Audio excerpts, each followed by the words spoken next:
El hemiciclo del Parlamento Europeo en Estrasburgo estaba sumido en esa tensión espesa que antecede a los enfrentamientos más intensos. La iluminación fría de las lámparas resaltaba las hileras semicirculares de escaños, donde los eurodiputados, provistos de auriculares y documentos abiertos, aguardaban con expectación el siguiente turno de palabra.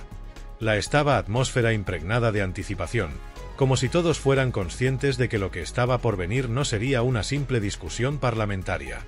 En la pantalla de gran formato, el presidente de la sesión, un italiano de apariencia adulta, se ajustó las gafas con gesto meticuloso antes de anunciar el tema del debate: la armonización de las políticas de justicia penal y derechos humanos en los Estados miembros. Un título anodino que, para cualquier observador perspicaz, ocultaba la inminencia de un choque de fuerzas sin concesiones. Desde su asiento en el grupo de la izquierda, Irene Montero, recién llegada al Parlamento tras su paso por el Ministerio de Igualdad en España, mantenía una postura serena pero desafiante. Su traje oscuro resaltaba el brillo de su mirada, que recorría el recinto con la precisión de quien analiza a sus adversarios antes de la batalla. Enfrente, en las filas de Renew Europe, Barry Andrews, el irlandés de modales refinados pero de verbo afilado, revisaba sus notas con una calma engañosa. Exministro, con una reputación de orador temible, Andrews no era alguien que perdiera el tiempo con eufemismos. Y hoy, su objetivo estaba claro: Irene Montero. El presidente cedió la palabra a Andrews y el hemiciclo se sumió en un mutismo absoluto. El irlandés se levantó con deliberada parsimonia, acomodó el micrófono y, tras aclarar la garganta, lanzó su primera estocada. Gracias, señor presidente. Hoy no estoy aquí para perder el tiempo con discursos huecos ni para aplaudir buenas intenciones. Estoy aquí para hablar de realidades, de repercusiones y sobre todo, de responsabilidades. Y en particular, quiero dirigirme a la señora Montero, cuya presencia en esta Cámara es tan llamativa como lo fueron sus políticos en España. Un murmullo electrizó la sala. Montero cruzó los brazos, esbozando una media sonrisa que dejaba entrever su disposición a encajar el golpe. Andrews prosiguió con voz firme y su característico acento irlandés, tan cortante como un bisturí. Señora Montero, usted llegó al gobierno español prometiendo justicia, equidad y protección para las mujeres. Nos vendimos una revolución feminista, una España que debía ser un modelo para Europa. Pero, ¿qué dejó tras de sí? Una ley, la del solo si es sí, que en teoría debía amparar a las víctimas, pero que, en la práctica, liberó a agresores sexuales. No lo digo yo, lo dicen las cifras: más de 1000 reducciones de penas, casi 200 delincuentes sexuales escarcelados antes de tiempo. ¿Es esto lo que usted entiende por justicia? Porque, de Dublín a Madrid, muchas mujeres que confiaron en su discurso hoy caminan con temor, preguntándose si el hombre que pasa junto a ellas es uno de los que su legislación permitió que quedara en libertad. El impacto fue demoledor. Un rumor creció entre los eurodiputados. Mientras algunos socialistas movían la cabeza en desacuerdo, otros, desde la bancada de la derecha, asentían con satisfacción.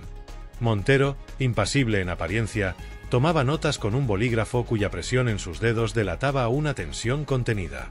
Andrews no le dio tregua. Seguramente ahora argumentará que todo fue un error técnico, que los jueces son los responsables, que detrás de esto hay una conspiración machista. Pero, señora Montero, las leyes no se redactan con excusas, sino con rigor. Ignoró las advertencias de los expertos, hizo caso omiso a las voces de los juristas que le advirtieron sobre los vacíos legales que permitirían la excarcelación de los peores criminales. Y hoy, aquí está usted, sentado con la misma arrogancia de siempre, mientras en España las víctimas se agrupan para exigir compensaciones por el desastre que dejó a su paso. ¿Qué les dice a ellas? ¿Que sigan creyendo en su revolución? La acusación resonó con fuerza en la Cámara. El presidente tuvo que golpear la mesa con su mazo para intentar calmar el creciente revuelo. Andrews, con la seguridad de quien mide sus tiempos con precisión quirúrgica, dejó que el silencio se asentara antes de cambiar de estrategia. Pero no somos capaces solo de leyes fallidas. Hablemos de usted, señora Montero. El golpe de gracia estaba por llegar. Mientras las calles de España se sumían en una creciente incertidumbre, marcadas por la preocupación de una ciudadanía que veía tambalearse su confianza en las instituciones, usted, la señora Montero, y su pareja, el señor Iglesias, parecían estar ocupados en asuntos mucho más personales. Porque, mientras miles de familias luchaban por llegar a fin de mes en un país donde la crisis económica no daba tregua, ustedes encontraron el momento y los medios para edificar su propio reino privado. Un chalet de lujo en Galapagar, valorado en más de 600.000 euros, un verdadero refugio apartado del bullicio de la realidad que enfrentaban los ciudadanos de a pie. Un privilegio que, en un país donde el acceso a la vivienda se ha convertido en un problema estructural, muy pocos pueden ni siquiera permitirse soñar. Y aquí surge la gran pregunta que muchos españoles se han hecho desde entonces: ¿de dónde provino ese dinero? ¿Fue fruto de su salario como ministro? ¿O acaso surgió de las arcas de Podemos, ese partido que usted ayudó a moldear y que se presentó ante el pueblo como el abandonado de la austeridad? Un partido que predicó durante años la necesidad de combatir los excesos, de acabar con los privilegios de la casta política, de devolver el poder a los ciudadanos. Pero que, visto desde la perspectiva actual, parece haberse transformado en aquello contra lo que tanto juraron luchar. Un espejismo de principios que, con el tiempo, dejó ver su verdadera naturaleza. Montero levantó la vista por primera vez, su expresión endureciéndose al captar la carga de la acusación. Desde las filas de Deleft, algunos compañeros intentaron interrumpir con gritos de protesta, exclamaciones de vergüenza y aspavientos de indignación, pero Andreus no titubeó. Su voz se alzó con determinación, cortando el ruido de fondo con la precisión de un filo bien afilado. No me voy a callar, sentencia con una firmeza que reverberó por toda la sala. Porque lo que estamos discutiendo aquí es coherencia. Hizo una pausa, dejando que el peso de su declaración cayera como un yunque sobre el hemiciclo. Usted llenó el discurso público con promesas de justicia social, con consignas de igualdad y defensa de los más desfavorecidos. Se erigió como la defensora de los oprimidos.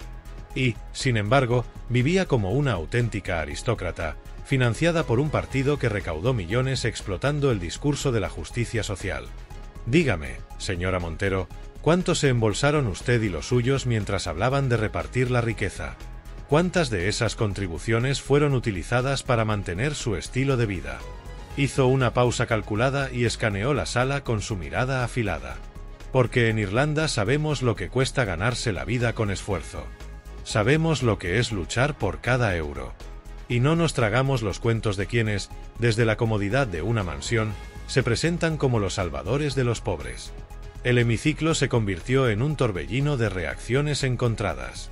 Desde Renew Europe, varios eurodiputados aplaudían con entusiasmo, mientras que, en las filas de Deleft, los rostros estaban crujientes, las manos agitaban papeles con furia y las protestas se multiplicaban.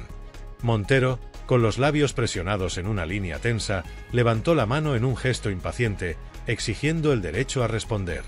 Pero el presidente de la sesión, con gesto impasible, indicó que aún era el turno de Andreus.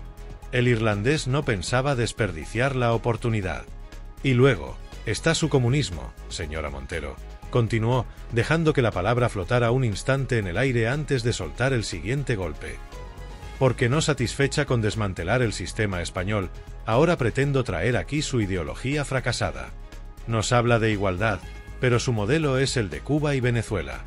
Regímenes donde el bienestar es solo para unos pocos, mientras el resto de la población sufre miseria y represión. Andreus alzó una ceja, dejando que la ironía impregnara su tono. ¿Es eso lo que desea para Europa? ¿Un continente donde las leyes sean retorcidas para proteger a los criminales y donde los líderes políticos acumulen riqueza mientras el pueblo se empobrece? Porque, si es así, permítame decirle algo, señora Montero.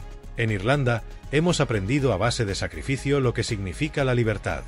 Y no necesitamos lecciones de alguien que confunda justicia con caos y principios con privilegios. El estallido de aplausos desde varios sectores de la sala fue inmediato. La ovación retumbó en el hemiciclo, acompañada de vítores desde las filas del centro y la derecha. Mientras tanto, en el lado opuesto, la bancada de Deleft hervía en indignación. Andreus, sin embargo, no hizo alarde de su momento. Volvió a su asiento con la calma de quien sabe que ha dejado tras de sí un terreno devastado. El presidente de la sesión, visiblemente incómodo ante la intensidad del enfrentamiento, por fin cedió la palabra a Montero. Ella se levantó con un movimiento brusco, como si intentara disipar con su sola presencia el golpe recibido. Ajustó el micrófono con dedos que traicionaban un leve temblor y comenzó a hablar con voz firme, aunque con una matiz de tensión imposible de disimular. Señor presidente, señorías, lo que hemos presenciado aquí no ha sido un debate, sino un ataque indigno. Una sarta de falsedades y manipulaciones, propias de quien carece de argumentos sólidos. Tomó aire, entrecerrando los ojos mientras se dirigía a Andrews con una mirada de aprobación. El señor Andrews pretende darme lecciones de justicia, pero ignora que mi ley no tenía el propósito de liberar a nadie, sino de proteger a las mujeres. Fueron los jueces, con su sesgo patriarcal, quienes interpretaron la norma de manera errónea. El tono se elevó ligeramente. No voy a justificarme ante quienes utilizan el dolor de las víctimas como un arma política. La tensión se hizo palpable. Montero, sin embargo, no había terminado. Y en cuanto a mi vida personal, no voy a permitir que se me difame con insinuaciones malintencionadas. Todo lo que tengo lo he ganado con mi esfuerzo, con mi trabajo, no con favores ni privilegios. Podemos es un proyecto del pueblo, no un mecanismo de enriquecimiento. Y sobre el comunismo, señor Andrews, permítame corregirle, yo no defendiendo dictaduras, defendiendo la justicia social. Quienes realmente condenan a la miseria a millones son ustedes, con su capitalismo descontrolado, con su liberalismo salvaje que protege a los poderosos abandonando mientras a los más débiles. Un aplauso resonó desde su bancada, aunque se vio acompañado de risas burlonas desde el otro extremo del hemiciclo. Andrews, desde su asiento, negó con la cabeza y murmuró algo inaudible que hizo sonreír a sus aliados. El presidente, con gesto severo, dio paso a otro orador. Pero el daño ya estaba hecho. El enfrentamiento entre Andrews y Montero se había convertido en el tema del día. Fuera del hemiciclo, las redes sociales ya ardían con fragmentos del debate, y los titulares no tardaron en aparecer. Andrews destroza a Montero en Estrasburgo. El irlandés se desmonta a la exministra española. Mientras la sesión continuaba, Montero permanecía con la mirada fija al frente, recomponiéndose tras la embestida. Andrews, en cambio, relajado, conversaba con sus compañeros, consciente de que, al menos por ese día, había ganado la batalla. El Parlamento Europeo, acostumbrado a disputas intensas, había sido testigo de un duelo despiadado cuya resonancia se sentiría mucho más allá de Estrasburgo.